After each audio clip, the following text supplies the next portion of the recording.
develop mechanism that you can actually, even in the long term, build the clan loyalties down.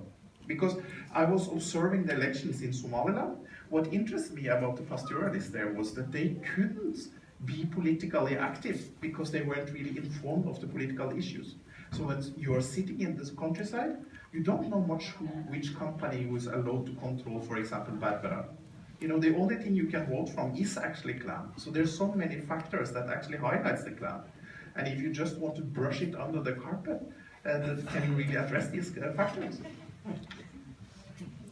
Am I? Yes, absolutely. Yeah. Well, you've mixed up many different ideas, and some of them don't go together. But I won't chase them. I won't chase them down the hall. But I would say to you, and this you're actually proving my point,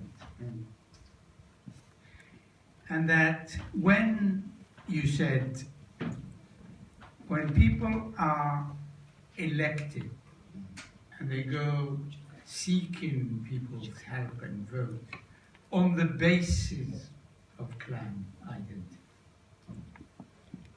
But once they are elected, they throw that away and join any group that they like. What does that indicate? That actually indicated opportunity. It indicates, you know, someone goes and votes, seeks votes for, in the Labour Party, and then he is elected, he or she is elected. Once they're in the parliament, then they say, well, I'm actually part of the Progressive Party. So the purpose of this is to use something as a ladder to get to what you want, which proves that that thing doesn't exist. It's only one of those things, a trump card that you pull out, you use it, and then you go away. That's one. The second thing is, you talked about the Constitution, and you said that that was a problem. And yet, in the same breath, you actually praised Somalia for being the first state where, you know, there was handover of power from one to the other, which is what the Constitution advised. Now, the thing is, Somalia changed course because it used to be fashionable in the mid-60s to have coup d'etat. Out of 49 states in Africa,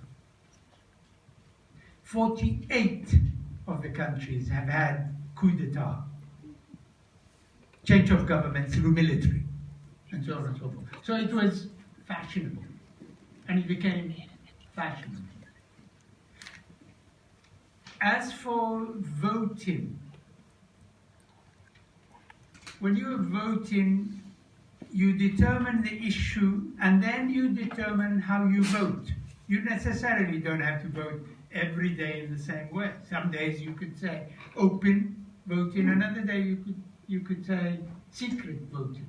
It is how you determine. The other point that you actually raised is that when you went to Somaliland, you thought, or you believed, and correct me if I'm wrong, you believed that the pastoralists in Somalia had no idea. Now, your definition of pastoralism is different from mine. As a Somali, my idea of pastoralism is someone who comes traditionally from a pastoralist community, not necessarily currently a nomad or a pastoralist. And 99.9% of Somalilanders are pastoralists. You can tell from the way they speak, you can tell from the way they move, their body moves, and everything. I'm talking of cosmopolitan cities, which are some of them in the south, and farming communities. These are the people who become victims of the pastoralists. And the majority of the people in Somaliland, you would say the majority of them were actually born in the countryside and then moved to the city. And they are not very good examples. Yeah, well, I will not use the prerogative of the chair anymore, but we will discuss afterwards. I have some questions from the